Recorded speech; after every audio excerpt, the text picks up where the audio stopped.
Bienvenidos a la clase de Ciencia Política del grado décimo, quien les habla el mediador Carlos Andrés Rodríguez, y en el día de hoy vamos a trabajar un tema muy importante que son los indicadores macroeconómicos. Bienvenidos. Para abarcar este tema debemos conocer qué son los indicadores macroeconómicos. Y los indicadores económicos como tal son datos estadísticos sobre la economía que nos permite realizar un análisis de la situación económica tanto para el pasado como para el presente, y además nos permite realizar previsiones de cómo evolucionará la economía en el futuro con los datos que tenemos al día de hoy. Asimismo, es un indicador económico y es un tipo de dato de carácter estadístico sobre la cual o sobre la economía que permite realizar un análisis de situación y del rendimiento de la economía tanto pasada como presente, y en muchos casos sirve para realizar previsiones sobre la futura evolución de la economía. Otra de las utilidades de los indicadores económicos es el estudio de los ciclos económicos. A continuación vamos a ver los principales indicadores económicos. Los informes e indicadores económicos son estadísticas presentadas por agencias gubernamentales, organizaciones sin fines de lucro e incluso compañías privadas. Aquí hay una introducción de los indicadores económicos más comunes y claves. Dentro de ellos tenemos el PIB, o más conocido como Producto Interno Bruto. También tenemos el IPC, que es el índice de precios al consumidor. Por supuesto tenemos la inflación, la tasa de desempleo, la balanza de pagos y la tasa de interés. A continuación vamos a ver uno por uno de ellos.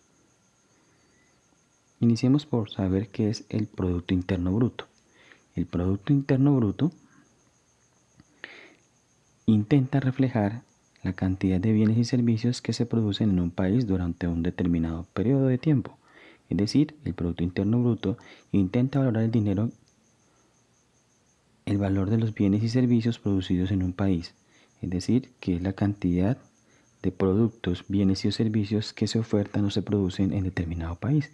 Aquí podemos ver en esta imagen los bienes finales de los servicios, el tiempo que se ejecuta, comportamiento económico, la comparación, la medición y por supuesto el valor de esos productos, bienes y o servicios. Asimismo, podemos conocer cuáles son los siguientes indicadores. Aquí podemos observar el segundo indicador es el IPC, o índice de precios al consumidor. Este índice de precios al consumidor, hay que mencionarlo, que tiene que ver con, también es conocido como el índice de precios al consumidor o índice de precios de consumo, y comúnmente llamado por sus siglas IPC, y es un índice económico en el que se valoran los precios de un determinado o predeterminado conjunto de bienes y servicios. Es decir, que este IPC nos indica el crecimiento de forma general que ha tenido los precios de los productos y servicios que se ofrecen en un país durante un periodo determinado. Aquí podemos ver cómo ha sido, cómo se incrementa, por ejemplo, la alimentación, las bebidas, vestido, vivienda, medicina, transporte, comunicaciones, ocio, hoteles, y entre otras cosas, dentro de la gama de los indicadores del indicador de productos y servicios o indicador de precio del consumidor. Continuamos con la inflación, y dentro de ella tenemos que mencionar que la inflación es el aumento de los precios entre dos periodos, y como tal el principal índice que se utiliza para medir la inflación es el índice de precios al consumidor, o más conocido como IPC, que nos indica el crecimiento de forma general que han tenido el precio de los productos y servicios que se ofrecen en un país durante un periodo determinado. Él va de la mano del IPC, y este nos indica cuál ha sido ese proceso. También hay que mencionar que dentro de la inflación también ocurren otras situaciones como la deflación e hiperinflación. Dentro de ello tenemos que mencionar que la deflación es el efecto contrario a la inflación. Es la deflación que es el efecto contrario a la inflación, es la deflación, que es la depresión que sufren los precios de los productos y servicios ofrecidos en un país durante un periodo determinado. Es decir, es lo contrario a la inflación, que es cuando se disparan el precio de los productos, y en este caso es cuando el precio va a disminuir. Y por el otro lado, la hiperinflación significa la subida del nivel de precios de forma muy rápida y continuada y consecutiva, lo que genera que las personas pierdan constantemente el poder adquisitivo, el poder de comprar del dinero de sus salarios sin poder tener el dinero debido a su pérdida de valor constante, es decir, cómo se pierde el valor del dinero de cada país.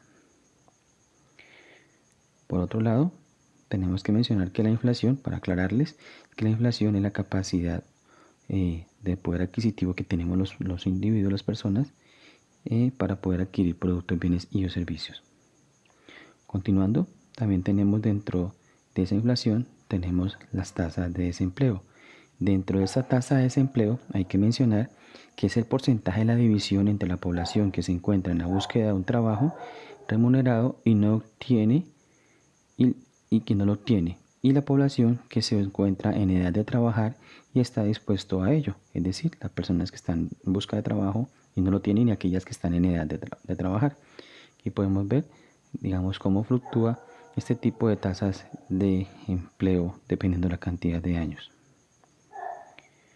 Por otra parte, también tenemos las balanzas de pagos como otro tipo de indicador o como otro indicador, y esta balanza de pagos hay que mencionar que es la relación que hay entre el dinero de un país que gasta en otros países y la cantidad que los otros países gastan en ese país, es decir, el intercambio comercial que hay entre esos territorios. Por tanto, la balanza de pagos recoge todas las transacciones de capital, comerciales de bienes y servicios que un país realiza con el resto del mundo durante un periodo de tiempo. Normalmente suele ser de un año, aunque a veces también se pueden publicar de manera trimestrales.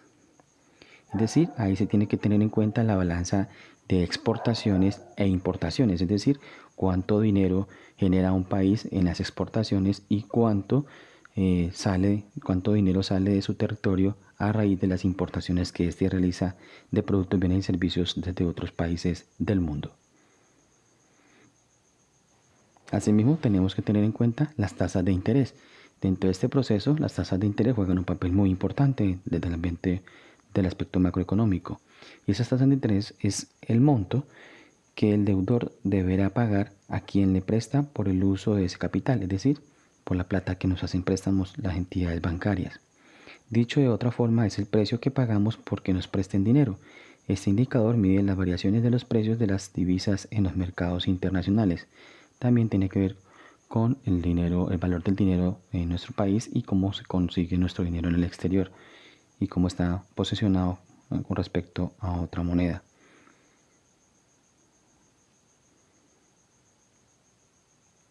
Ok, líderes, aquí hemos llegado a la parte final de este pequeño concepto general de lo que quiere ver con los indicadores macroeconómicos, complementando las temáticas anteriores en las que hemos visto la macroeconomía y la microeconomía. Y aquí podemos ver cómo estos indicadores uno por uno influyen para que en los países y a nivel mundial se proyecten a corto, mediano y largo plazo el crecimiento económico o cómo está posicionado su país con respecto al resto del mundo. Cualquier duda o inquietud la resolvemos en la siguiente sesión.